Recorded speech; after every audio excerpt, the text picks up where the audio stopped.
My name is Pamela Mercer, and the earliest memories of my life rise like soft light through the windows of our old family home in Ridgeford Springs, a small American town where everyone knew everyone and where the summers smelled of fresh grass. Our house stood at the corner of Maple Crest Road, painted in a warm shade of white, with green shutters that my mother polished every spring. The oak tree in the front yard was older than all of us, a quiet guardian that watched my childhood pass year by year. I loved that house more than anything, not because it was beautiful, but because it held my parents' laughter, their stories, and all the small moments that shaped who I became. Inside, the living room was always bright. Sunlight came through the big windows and landed on the wooden floor, warming the space like a gentle hand. My mother kept a shelf full of old books, romance novels, travel journals, and faded family albums from our relatives in Europe, especially those in England and Scotland. My father kept a small desk under the stairs, where he would repair anything that broke, from radios to lamps. I would sit beside him, pretending to help, even though my tiny hands never really did much. Those were simple days, and back then, I thought they would never end. But life has a way of undoing the things we treasure most, sometimes quietly, sometimes all at once. When my parents passed away, first my mother, then my father only months later, I felt a darkness wrap around me. The house that once felt alive now seemed too quiet, too heavy. I was 23 then, still fragile, still searching for who I wanted to be. I thought my older brother, George Mercer, would hold me up through the grief. He was 5 years older than me, confident, always sure of himself. I believed he would take care of what remained of our family. I truly did. For a few days, he acted as though he would. He stayed in the house, walked through the rooms, and spoke about arranging the funeral costs and dealing with the will. I didn't know much about legal matters, and I trusted him. I thought he wanted what was best for us both. But I was wrong. One morning, just a week after our father's burial, I walked into the kitchen and saw George standing with a strange look on his face. It wasn't grief. It wasn't sadness. It was something sharper. "We need to talk," he said, without even looking at me. I felt a chill, but I nodded. "What is it?" He crossed his arms. "I've been thinking about the property. The house. Everything." I waited for him to continue, my stomach tightening. "You have no share, Pamela," he said flatly. "This property is mine. All of it." I stared at him, unable to understand. His voice wasn't shaking. It wasn't confused. It was firm, cold, and already decided. "What are you talking about?" I whispered. "Mom and Dad would never. They left it to me," he snapped. "You need to leave. Today." "Leave," I repeated, my voice cracking. I felt as if the floor had been pulled out from under me.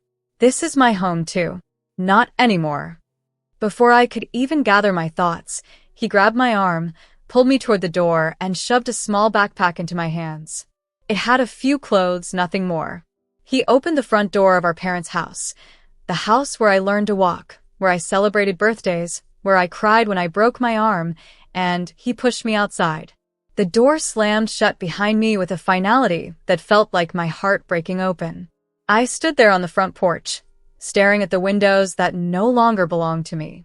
I had $50 in my pocket, money I had saved from helping at a local bakery during weekends.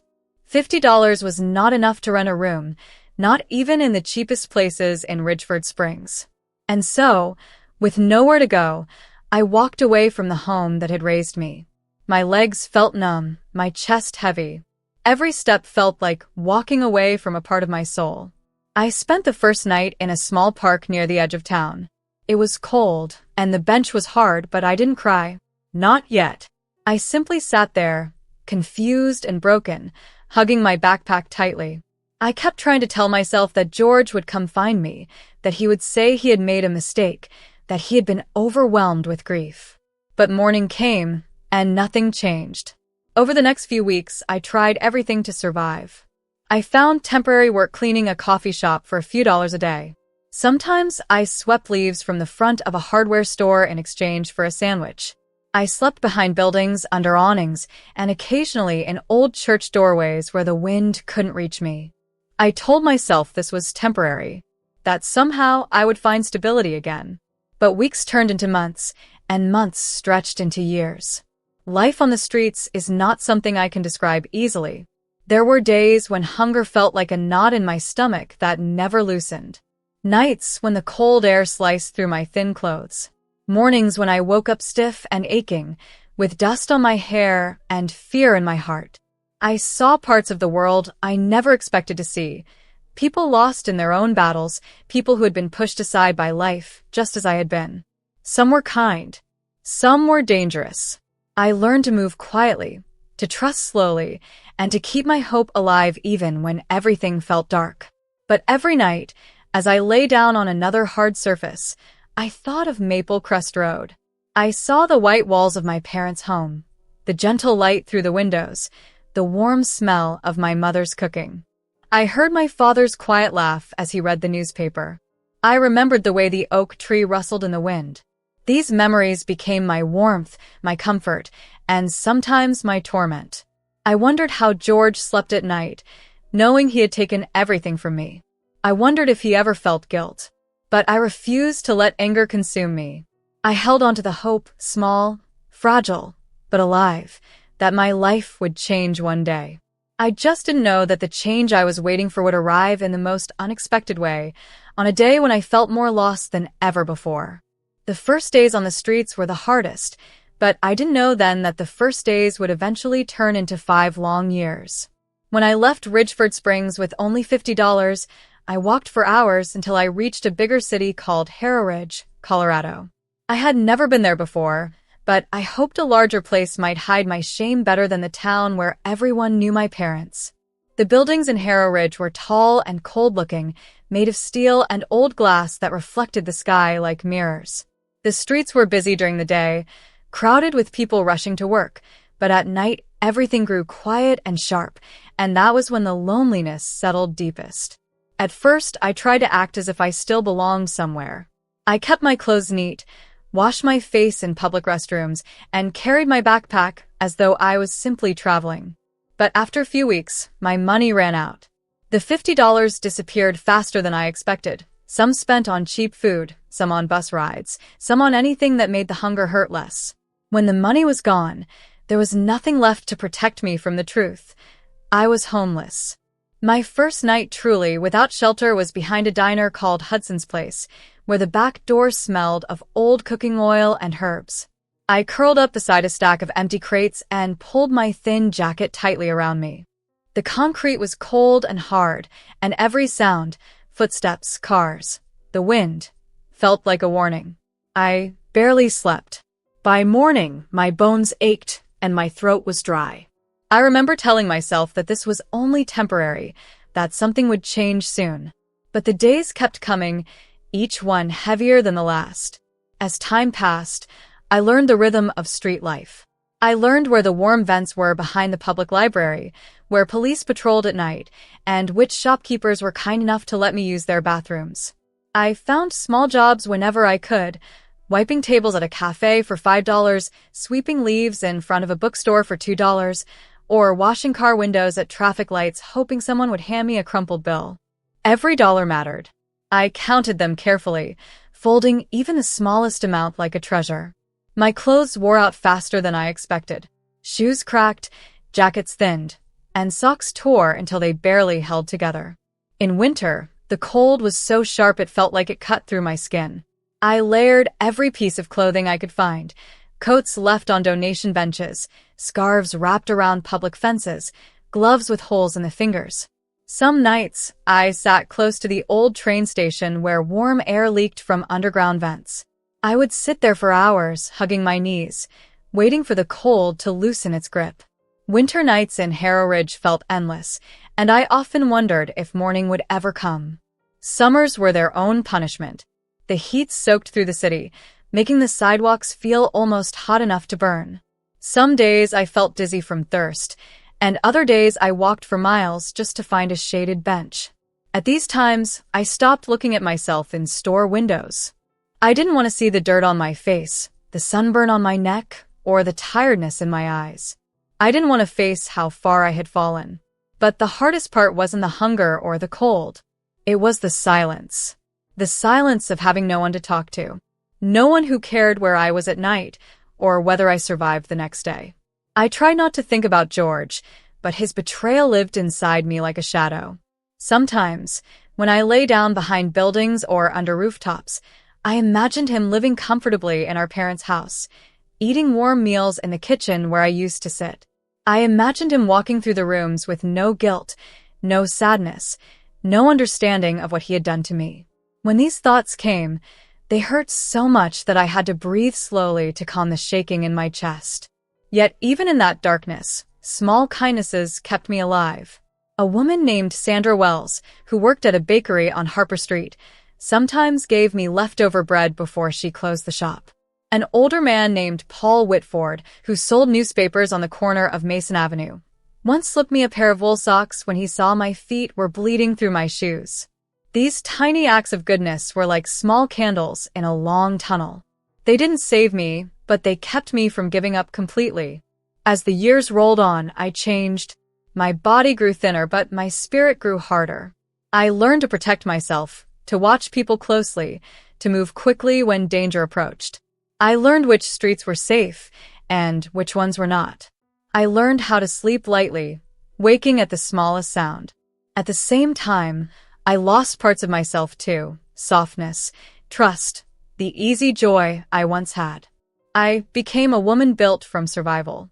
But deep inside, another part of me refused to die, the part that remembered my mother's gentle smile, my father's warm laugh, and the happy moments in our home on Maple Crest Road. I didn't know it then, but those memories were the bridge that kept me connected to my past. They were the reason I didn't let the streets swallow me whole. Then, after 5 long years, everything changed. It was a bright morning in early spring. The air was cool but not cold, and the breeze carried the scent of fresh grass from a nearby park. I sat on a bench near a grocery store, holding a small cup of coffee someone had bought for me earlier. My clothes were worn, my hair tangled by the wind, and my body tired. I wasn't thinking of anything, just staring at the sidewalk and letting my mind drift. Then I heard a voice, loud, shocked, and full of disbelief. "Pamela? Pamela." My head snapped up. A tall man with gray hair was walking toward me quickly, his eyes wide. For a moment, I didn't recognize him. 5 years on the streets changes how you see the world. But as he came closer, I felt my breath catch. It was Uncle Jonathan Hale, my mother's older brother. A man I had not seen since I was a teenager. A man I thought had forgotten me. He rushed to me, his hands shaking as he cupped my face gently. "Pamela, my God, where have you been? I've been searching for you for 5 years." His voice cracked, and his eyes filled with tears. I could hardly speak. I never expected to be found. And I never imagined that moment would be the start of my life changing forever. When Uncle Jonathan found me on that grocery store bench in Harrow Ridge, it felt like a piece of my old life had suddenly stepped out of the shadows. I could hardly believe he was real as he wrapped his coat around my shoulders and guided me to his car. For the entire drive to his home in Brighton Hill, Virginia, I sat quietly, afraid that if I spoke too much or asked too many questions, he might disappear like a dream. He didn't push me to talk. He simply drove, glancing at me every few minutes with worried eyes. His house stood on a quiet street with tall maple trees that reached toward the sky. It was smaller than the house I grew up in, but warm, with cream-colored walls and a porch swing that creaked softly in the breeze. When we stepped inside, the smell of baked bread and lemon soap filled the air. I hadn't smelled anything that comforting in years. My throat tightened as he led me to the guest room, where a neatly made bed covered with soft blankets waited for me. "Get some rest," he said gently. "We'll talk in the morning. You're safe now, Pamela." It had been 5 years since anyone had spoken to me like that. I sat on the edge of the bed, touching the blanket with shaky fingers. That night, I slept deeply, so deeply that when morning sunlight touched my face, it startled me. For the first time in years, I had slept without fear. When I walked into the kitchen, Uncle Jonathan had already placed a tray of warm food on the table: eggs, toast, fruit, and a cup of hot tea. But beside the plate was something else, a thick, pale yellow folder with a metal clasp at the top. My heart tightened before he even said a word. He pulled out the chair next to him and nodded for me to sit. "Pamela," he began, his voice steady but gentle, "there's something important you need to see. Something your parents left for you." My hands trembled as I reached for the folder. I opened it slowly, scared of what I might find, scared of what it might mean. The first page was clean and official, stamped by a law office from Bridgewater County. At the top, bold letters read, "Last Will and Testament of Margaret Mercer and Edward Mercer." The moment my eyes reached the next lines, my breath caught. "We, Margaret Mercer and Edward Mercer, leave all our properties, financial accounts, land, savings, and assets to our daughter, Pamela Mercer." I read the words again and again, unable to believe them. Every property, every dollar, every piece of land, everything was mine. There wasn't a single sentence that mentioned my brother, George. The room seemed to tilt slightly. My throat burned, not from sadness, but from a mixture of shock and betrayal so strong it felt like a physical blow. "He lied to me," I whispered, barely hearing my own voice. "He knew. He must have known." Uncle Jonathan reached over and placed a steady hand on mine. "He did know," he said, sadness filling his eyes. "I found out about the will only a couple months after your parents passed. When I tried calling George, he avoided me. I came to Ridgeford Springs, but he told me you had moved away willingly. I didn't believe him, Pamela. I kept searching for you. Every year, every few months, I came back hoping I'd find you." Tears blurred my vision. No one had searched for me before. No one had worried about whether I lived or died. And yet here was my uncle, telling me he had spent 5 years looking for the niece he refused to give up on. "What do I do now?" I asked, wiping my eyes. He squeezed my hand gently. "Now we take back what is yours." Later that afternoon, Uncle Jonathan drove me to meet a lawyer he trusted, a woman named Emily Harrington, who worked in Lakeshore Court, Illinois. She was in her mid-40s, with sharp green eyes and a calm, confident voice. When she shook my hand, she held it with both of hers, as though grounding me. "I've been briefed on your situation," Emily said, gesturing for us to sit in her office. "And I can tell you already, your case is strong. Very strong." She spread the documents from the folder across her desk with careful movements. "Your parents' will is clear. Legally, everything, your house, the land, their savings, their financial accounts, belongs to you, not your brother." My stomach twisted with a mix of fear and hope. "Does that mean I can get it back?" "Yes," she replied firmly. "And we will." Emily spent hours reviewing the will, the property values, and the timeline. By the end of the meeting, she had already begun the paperwork for a legal case. She told me the total value of everything my parents had left me was around $750,000, an amount I couldn't even begin to imagine. I had lived on scraps and coins for so long that the idea of having that kind of security felt impossible. The lawsuit was filed the next week. It was the beginning of 3 exhausting months. I had to tell my story again and again. How I'd been thrown out, how I'd lived for 5 years without shelter, how George had lied to me about everything. There were days when I cried after leaving Emily's office, days when I sat in the car gripping Uncle Jonathan's hand because I felt like the weight of the past would crush me. The court hearings were difficult too. George sat across from me in the courtroom, wearing a polished suit and a cold expression. He didn't look at me, not once. Sometimes I wondered if he felt any guilt at all, but his silence told me everything I needed to know. Emily fought fiercely for me. She presented every document, every detail, every line of the will with confidence. She challenged George's statements, exposed his lies, and defended me with a strength I had never felt for myself. And then came the final day. The judge read her decision slowly, carefully, her voice echoing through the quiet courtroom. "All properties, accounts, savings, and assets belonging to Margaret and Edward Mercer are hereby awarded to their rightful heir, Pamela Mercer." My breath left me in a sharp, trembling exhale. A warmth spread through my chest, relief, disbelief, and a kind of freedom I hadn't felt since I was a child in the sunlit living room of our old home.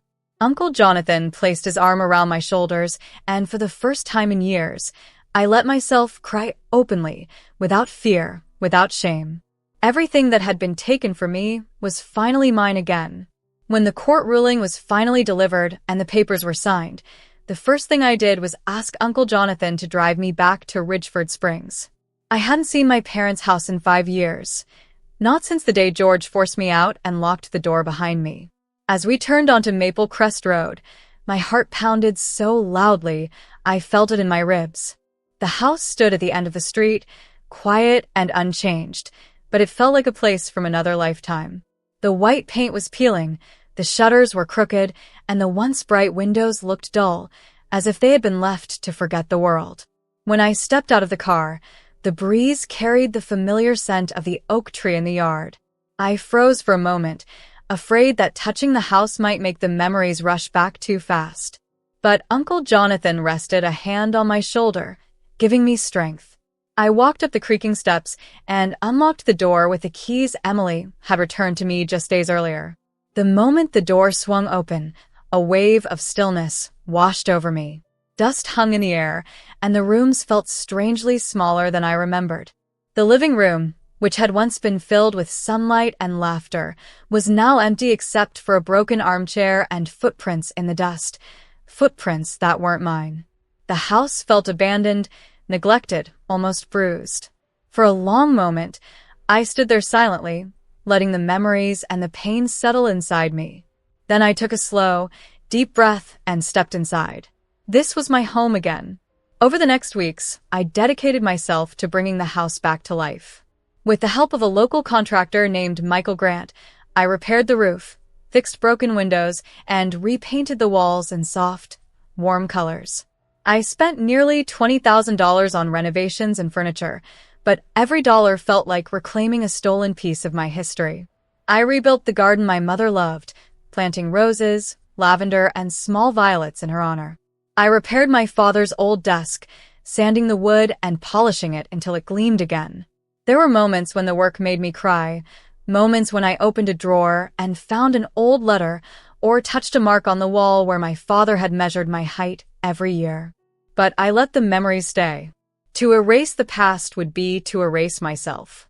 Once the house was whole again, I moved in officially. My first night under my own roof felt strange, almost unreal. I walked through each room, touching the new shelves, the smooth counters, the soft curtains. It was peaceful, quiet, mine. But peace rarely stays uninterrupted. One afternoon, I heard footsteps on the porch. When I opened the door, I saw George standing there. He looked different, thinner, older, as if the past 5 years had carved guilt into his features. His hands were shoved into his pockets, and he couldn't meet my eyes at first. When he finally looked up, his voice cracked. "Pamela, I'm sorry." The words fell flat between us, weak and useless. I watched him carefully, searching for the brother I once knew, the boy who laughed with me as children, who raced me to the oak tree in the yard. But that boy was gone. The man standing before me was someone who had chosen lies, greed, and cruelty over family. His apology felt empty, like a coin without value. I inhaled slowly. "You had 5 years," I said softly. 5 years to come find me. 5 years to tell the truth. And you didn't. He swallowed hard and nodded, his eyes shining with something I couldn't understand.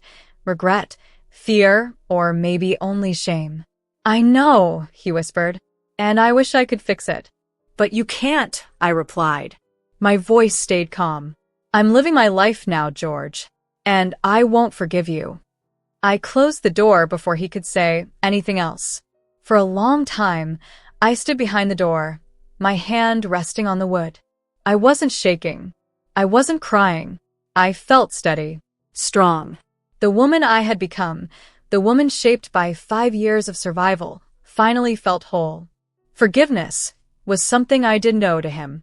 Peace was something I owed to myself. With my home restored and my past confronted, I began building a new future. I started a small business from my living room, Mercer Haven Designs, a home restoration and interior decor service inspired by rebuilding my own life. People in Ridgeford Springs and the nearby city of Evanwood began hiring me to revive old rooms, design cozy spaces, and bring warmth back into neglected houses. Within months, the business grew quickly. Families trusted me because they saw honesty in my work, and I treated every home as if it were my own. With the success of my business, I finally allowed myself something I had only dreamed about during the darkest nights on the streets: travel. My first trip was to London, where I walked along the River Thames and felt the cold British breeze on my skin. After that, I visited Edinburgh, climbing the old stone streets and listening to musicians play in the evening air. I even spent time in Florence, exploring art galleries and learning to make fresh pasta in a tiny kitchen workshop. Each place reminded me that the world was bigger than my suffering, bigger than George's betrayal, bigger than the 5 years I lost. Europe didn't heal me completely, but it stretched my spirit wider and showed me that I could stand anywhere, any street, any city, and still be myself. The more I traveled, the more I understood that my story wasn't about being thrown away. It was about surviving, rising, rebuilding. I met new people, friends who introduced me to new meals, new music, new laughter. I no longer carried fear in my eyes or hunger in my bones. Instead, I carried strength. And yet, no matter where I traveled, I always returned home to Ridgeford Springs. The house on Maple Crest Road remained my anchor, my sanctuary, my reminder that I deserved more than what I had endured. My life didn't end in the cold corners of Harrow Ridge. It didn't end the day George closed the door on me. It didn't end when I slept under rooftops or behind dusty buildings. It began again the moment I discovered the truth. It began again when I stepped back in my parents' house. It began again when I chose myself. Today, I live peacefully, with a home I rebuilt, a business I created, and a future I finally own. My past shaped me, but it no longer defines me. Because now, for the first time in my life, I own my story.